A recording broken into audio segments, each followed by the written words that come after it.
আসসালামু আলাইকুম সবাইকে। সবাই কেমন আছেন? আশা করি সবাই ভালো আছেন। আলহামদুলিল্লাহ আমরাও ভালো আছি।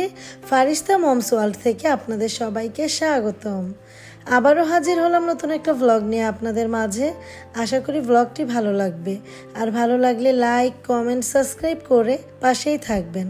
প্রতিটা নারীর জীবনে প্রতিদিনের অর্ধেকটা সময় তার রান্নাঘরেই পার হয়ে যায়। প্রচন্ড গরম পড়েছে, এক মুহূর্তের জন্য মনে চায় না রান্নাঘরে যাই। আমাদের এলাকায় এত গাছপালা, এত সুন্দর পরিবেশ, তারপরেও কেন যে এত গরম লাগে আল্লাহই ভালো জানে। একটা গাছের পাতাও নড়ে না, এক ফোঁটা কোথাও বাতাস নেই, কি যে একটা অবস্থা। আর যেহেতু গ্রামে থাকি, একটু গাছের পাতা নড়লেও সাথে সাথে কারেন্ট চলে যায়।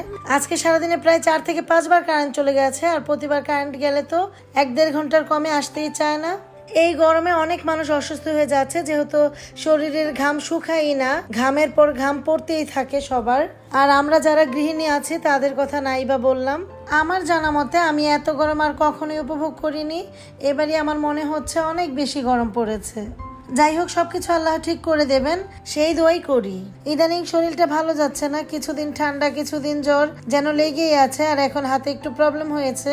আপনাদের ভাইয়া বললো হসপিটালে নিয়ে যাবে, তাই সকাল সকাল রান্নাঘরে চলে এসেছি। সারাদিনের রান্নাটা একবারেই করে ফেলবো। আর আমি আজকে রান্না করব গরুর মাংস, লতি দিয়ে চিংড়ি মাছ আর ঢেঁড়স ভাজি। কথা বলতে বলতে গরুর মাংসটা সব ধরনের মশলা দিয়ে হাতে মাখিয়ে বসিয়ে দিয়েছি। ঈদের দিন থেকে শুরু করে এই পর্যন্ত যে কয়দিনই গরুর মাংস রান্না করেছি ততদিনই কিন্তু আমি হাতে মাখিয়ে বসিয়েছি। এভাবে আমার গরুর মাংসটা খেতে বেশি মজা লাগে। আর যখন ফ্রিজে থাকতে থাকতে মাংসটা অনেক পুরনো হয়ে যায়, সেক্ষেত্রে আমি কষিয়ে রান্না করি। আর ওইভাবে কষিয়ে রান্না করলেই মজা লাগে। আর আপনাদের ভাইয়া বাজার থেকে মাছ নিয়ে এসেছে, রুই মাছ আর চিংড়ি মাছ। রুই মাছটা কাটিয়ে এনেছে, চিংড়ি মাছগুলো আমি কেটে ফ্রেশ করে তারপর ফ্রিজে রাখবো। আর রুই মাছগুলো ভালো করে ধুয়ে নেব। কাঁচা মরিচ আর ফারিস্তার জন্য তাল মিশ্রি এনেছে। রান্না হতে হতে রুই মাছটা আমি পরিষ্কার করে ফেলবো, আর ওইদিকে মিম চিংড়ি মাছগুলো কেটে ধুয়ে পরিষ্কার করে ফেলবে। তাল মিশ্রিটাও আমি রেখে দিয়েছি। এদিকে আমার ঢেঁড়স ভাজিটা হয়ে গেছে, নামিয়ে নিয়েছি। আর মরিচগুলো বেছে আমি একটা বক্সে করে নর্মাল ফ্রিজে রেখে দিয়েছি। ছোট চিংড়ি দিয়ে লতি রান্না করব, তাই ছোট চিংড়িগুলো সুন্দর করে বেছে পরিষ্কার করে ধুয়ে নিয়েছি। আর আপনাদের ভাইয়ারও কিন্তু লতি দিয়ে ছোট চিংড়ি অনেক পছন্দ। আর লতি দিয়ে ছোট চিংড়ি তো আমার প্রিয় খাবারের মধ্যে একটা। লতি দিয়ে চিংড়ি মাছ খেতে যতটা সুস্বাদু, কাটতে কিন্তু লতিগুলো খুবই কষ্টের এবং অনেক সময় লাগে। তাই আমি আর মিম একসাথে বসেই কিন্তু দুজনে লতিগুলো কেটে নিয়েছি। কষ্টের পরে যেমন সুখ আসে, আর কষ্টের জিনিসই কিন্তু ভালো হয়। সব রান্না হয়ে যাচ্ছে, তারপরেও কিন্তু গরুর মাংস হওয়ার কোনো নামগন্ধই নেই। এখনো কত ঝোল উঠে গেছে। আমি কিন্তু শুধু হাত ধোয়া পানিটুকুই দিয়েছিলাম, আর এই দেখুন মাংস থেকে কত ঝোল উঠেছে। আর এই তো চিংড়ি মাছগুলো কষানো হয়ে গেছে, এখন লতি দিয়ে আমি ঢেকে রাখবো। এই লতি থেকে যে পানি উঠবে ওইটা দিয়ে আমি রান্না করবো, এখানে আর আমি এক্সট্রা কোনো পানি অ্যাড করব না। আর এভাবে রান্না করলেই কিন্তু লতিটা খেতে অনেক মজা হয়, আর ভাজা ভাজা হয়, লতিটা গলে যায় না। আর সবচেয়ে ইম্পর্টেন্ট কথা হচ্ছে চুলার আঁচটা কিন্তু একদম মিডিয়াম টু লো আঁচে রাখতে হবে, তাহলেই কিন্তু আপনি লতিতে পানি ছাড়া রান্না করতে পারবেন। রান্না হতে হতে মিম আর আমি মাছগুলো কেটে ধুয়ে পরিষ্কার করে ফেলেছি। 2 পিস রুই মাছ আর 2টা চিংড়ি মাছ নিয়েছি ফারিস্তার জন্য, ওকে ফ্রাই করে দেব। 4-5 পিস করে এক একটা পলিথিনে রেখে দিয়েছি। আমার যেই কয় পিস লাগবে রান্না করতে ওই পরিমাণে আমি রেখেছি। আমি যেদিন রান্না করব ওই দিন জাস্ট একটা প্যাকেট নামিয়ে নিলেই হবে। আর আমি মাছ মাংস এইভাবে বক্সে করে রাখি, তাহলে ফ্রিজটাও সুন্দর থাকে আর দেখতেও খুব সুন্দর লাগে। একটার সাথে একটা লেগেও যায় না, আর বক্সটা কিন্তু আর বোঝাই কিন্তু যায় কোন বক্সে কোন মাছগুলো আছে। আর সেই বক্সটা বের করলেই কিন্তু অনায়াসে মাছগুলো পেয়ে যাই। আর ফ্রিজটাও কিন্তু অনেকদিন পর্যন্ত ক্লিন থাকে, পরিষ্কার করতে হয় না, শুধু বক্সগুলো পরিষ্কার করলেই হয়। মাছগুলো গুছিয়ে ফ্রিজে রেখে দিয়ে এই তো চলে এসেছি আবার রান্নাঘরে। আর এই তো অবশেষে আমার গরুর মাংসটা রান্না হলো। আর এখন জিরা ফাঁকি দিয়ে আমি আর একটু জাল করে নামিয়ে নেব। আর ওইদিকে আমার লতি তরকারিটাও হয়ে গেছে, আমি একটা বাটিতে নামিয়ে নেব। লতি তরকারিটা দেখতে যেমন লোভনীয় হয়েছে, খেতেও কিন্তু অসাধারণ মজা ছিল। আমার কাছে কিন্তু গরুর মাংস থেকে লতি তরকারিটাই মজা লেগেছে। আর আমাদের প্রতিটা মানুষেরই কিন্তু লতি, কচু শাক, কচু খাওয়াটা অত্যন্ত জরুরি। এটা কিন্তু শরীরের জন্য অনেক উপকারী একটা শাকসবজি। তবে আজকের প্রত্যেকটা আইটেমই কিন্তু আমার অনেক ফেভারিট। গরুর মাংস, ঢেঁড়স ভাজি, লতি দিয়ে চিংড়ি মাছ, সবগুলো আইটেমই আমি অনেক বেশি পছন্দ করি। আর আলহামদুলিল্লাহ প্রত্যেকটা আইটেম দিয়ে আজকে খুব মজা করে ভাত খেয়েছি। আর এই যে এখন একটা ছোট্ট কড়াই নিয়ে নিয়েছি আর এটার মধ্যে ফারিস্তার জন্য মাছগুলো ভাজবো। মাছটা আমি হলুদ মরিচ পরিমাণ মতো লবণ দিয়ে মাখিয়ে রেখেছিলাম আর এখন কড়া করে ভেজে নেব। ফারিস্তা কিন্তু ফ্রাই জিনিসগুলো অনেক বেশি পছন্দ করে, chicken fry, fish fry, French fry সবকিছুই। ফারিস্তাকে আমি মাঝে মাঝে chicken fry, French fry, fish fry করে দেই আর ও কিন্তু খুব মজা করে খায় আর আমার কাছে দেখতেও ভালো লাগে, আমি খুব তৃপ্তি পাই। আর এই তো আমার মা সোনা, ও কিন্তু মাছ ভাজা পেয়ে খুব খুশি, বসেও পড়েছে খেতে। দেখুন একটু একটু করে খাচ্ছে আর ওর বাবা কিন্তু ওকে খাইয়ে দিচ্ছে, কাটা ছাড়িয়ে দিচ্ছে। আর আমার মেয়েটা কিন্তু আমাকে ছাড়া খাবে না, আমাকে বারবার খাইয়ে দিচ্ছিল আর ও কিন্তু একটু হাত দিয়েও খাচ্ছে। ওর প্রিয় জিনিস হলে ও একটু খায়, ওর আসলে পছন্দের জিনিস হতে হবে, না হলেও খেতে চায় না। আমার মেয়ে রুই মাছ ভাজা আর চিংড়ি মাছ ভাজা পেয়ে ভীষণ খুশি।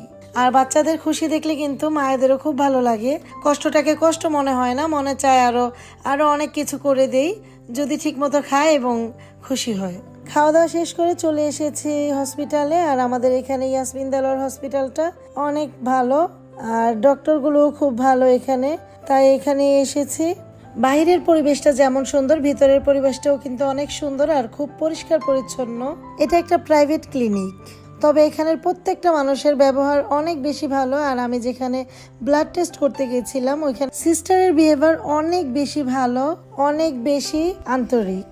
পরের দিন আবার আমি আর আপনার ভাইয়া গিয়েছিলাম ফারিস্তাকে আর নিয়ে আর সেদিন রিপোর্ট নিয়ে একবারে ডাক্তার দেখিয়ে বাজারে চলে আসলাম। আর আমাদের কিছু সবজি লাগবে, ফারিস্তার সেরেলাক লাগবে, এগুলোই আপনার ভাইয়া কিনতে গিয়েছে। আমি প্রায় 20 মিনিটের মতো অটোতে বসেছিলাম, আপনাদের ভাইয়ার আসার কোনো নামগন্ধই নেই। কিছুক্ষণ পরে দেখি ড্রাইভারকে দিয়ে সবজিগুলো পাঠিয়ে দিয়েছে আর সে ঢ্যাং ঢ্যাং করে 1 প্যাকেট বিস্কিট নিয়ে এসেছে। যাই হোক, সবকিছু নিয়ে বাসায় চলে আসলাম আর এসে কিন্তু 1 মিনিটও বসার কোনো উপায় নেই, আবার কাজে লেগে গেছি।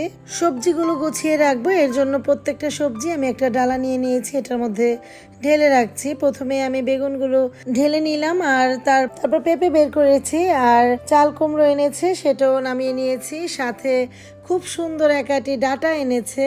আমার ডাটা কিন্তু অনেক বেশি পছন্দ আর আমার পছন্দের লতি, সেটাও এনেছে। সাথে ফারিস্তার জন্য সুজি, সেরেলাক আর মশারির ডাল এনেছে আমাদের জন্য। সাথে 1 কেজি টোস্ট বিস্কিট এনেছে চিনি ছাড়া। এই বিস্কিটটা খেতে বেশি মজা না, তারপরেও খেতে হবে, কিছু করার নেই। প্রত্যেকটা সবজি আমি অফ ক্যামেরায় নর্মাল ফ্রিজে গুছিয়ে রেখেছি আর বিস্কিট, মশারির ডাল, ফারিস্তার সেরেলাক, সুজি এগুলো আমি গুছিয়ে নিয়েছি। আর এই তো অনেকগুলো পেঁপে এনেছে, এগুলো কিন্তু আমি আপনাদের ভাইয়া মোটেও পছন্দ করি না, তারপরেও খেতে হবে, ডাক্তারের আদেশ। আমার রিপোর্টটা বেশি ভালো আসেনি, সবাই আমার জন্য দোয়া করবেন। আমার বয়স অনুযায়ী আমার ওয়েটটা অনেক বেশি, আমাকে ডাক্তার প্রায় 10 কেজি ওয়েট কমাতে বলেছে আর এর জন্য আমার প্রতিদিন 1 ঘন্টা করে হাঁটতে হবে, সবজি, রুটি এগুলোই খেতে হবে, ভাত খাওয়া একবারেই নিষেধ, যদিও খাই দুপুরে অল্প একটু।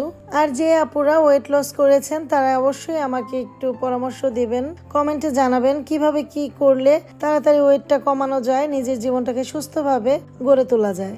যাই হোক, 2 দিনের হসপিটালে দৌড়াদৌড়িতে ঘর বাড়ির অবস্থা খুবই খারাপ আর আজকে হসপিটাল থেকে এসে লেগে পড়েছি কাজে, বাজার গুছিয়ে ঘরগুলোর যে অবস্থা, প্রত্যেকটা রুম ভালো করে ক্লিন করে গুছিয়ে নিলাম।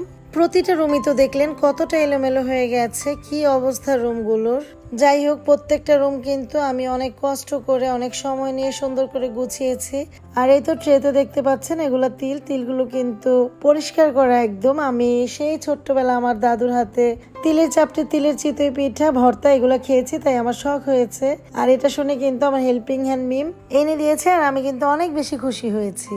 কাজ করতে করতে আমার প্রায় সন্ধ্যা হয়ে গিয়েছিল আর এর ফাঁকে কিন্তু আপনাদের ভাইয়া এই ফারিস্তাকে খাইয়ে ঘুম পাড়িয়ে দিয়েছে। আসলে আপনাদের ভাইয়া আমার পাশে না থাকলে এত কিছু করা সম্ভব হতো না।